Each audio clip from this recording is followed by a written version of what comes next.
I belong to a very conservative family, a Baloch family, where good daughters never say no to their parents.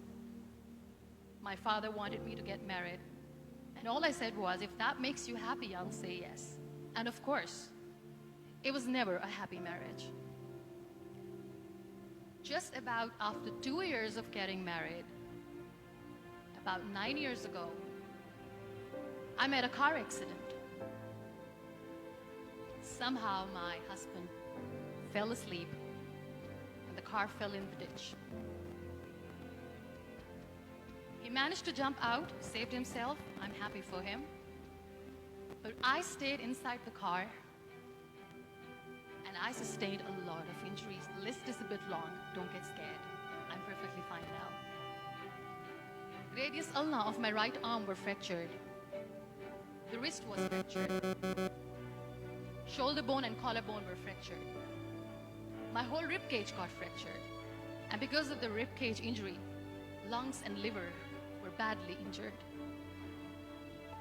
I couldn't breathe. I lost urinary bowel control.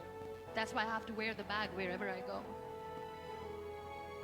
But that injury that changed me and my life completely as a person and my perception towards living my life was the spine injury. 3 vertebrae of my backbone were completely crushed and I got paralyzed for the rest of my life. So this accident took place in a far-flung area in the outskirts of a very small province, Balochistan, where there was no first aid, no hospital, no ambulance. I was in the middle of nowhere in that toppled car. Many people came to rescue. They gave me CPR.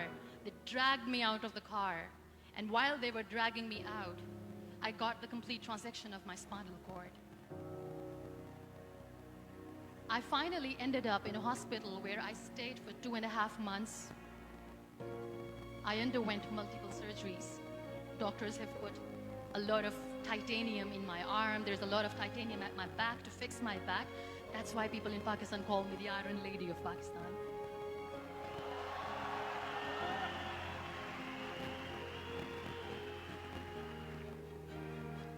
Those 2.5 months in the hospital were dreadful. I will not make up stories just to inspire you. I was at the verge of despair. One day, doctor came to me and he said, well, I heard that you wanted to be an artist, but you ended up being a housewife. I have a bad news for you. You won't be able to paint again because your wrist and your arm are so deformed, you won't be able to hold a pen again. And I stayed quiet. Next day, doctor came to me and said, your spine injury is so bad, you won't be able to walk again. I took a deep breath and I said, it's all right. The very next day, doctor came to me and said, because of your spine injury and the fixation that you have in your back, you won't be able to give birth to a child again. That day, I was devastated. I still remember, I asked my mother, why me? And that is where I started to question my existence. Why am I even alive? What's the point of living? I cannot walk, I cannot paint, fine. I cannot be a mother. And we have this thing in our heads, being women, that we are incomplete without having children. I am going to be an incomplete woman for the rest of my life. What's the point? So my mother said to me, this too shall pass. God has a greater plan for you. I don't know what it is, but He surely has.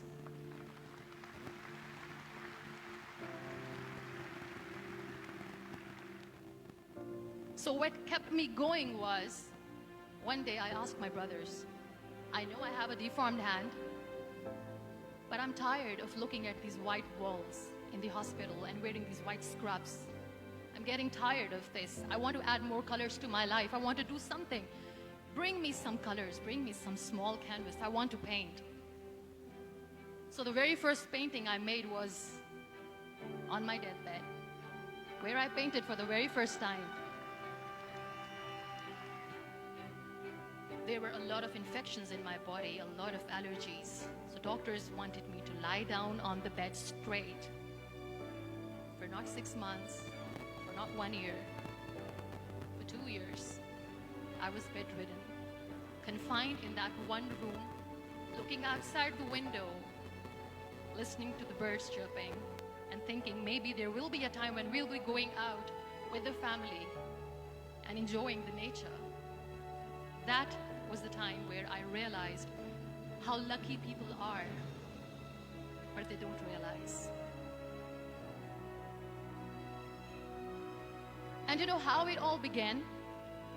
That day I decided that I'm going to fight my fears. We all have fears. Fear of unknown, fear of known, fear of losing people, fear of losing health, money.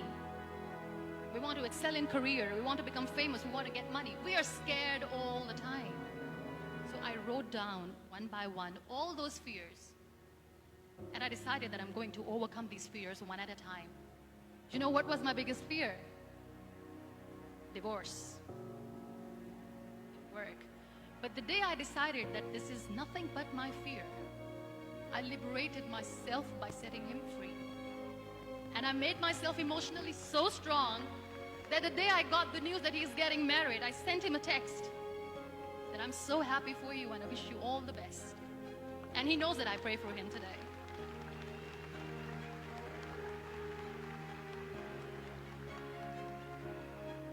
My biggest fear, number 2, was I won't be able to be a mother again. And that was quite devastating for me. But then I realized there are so many children in the world, all they want is acceptance. So there is no point of crying, just go and adopt one. And that's what I did.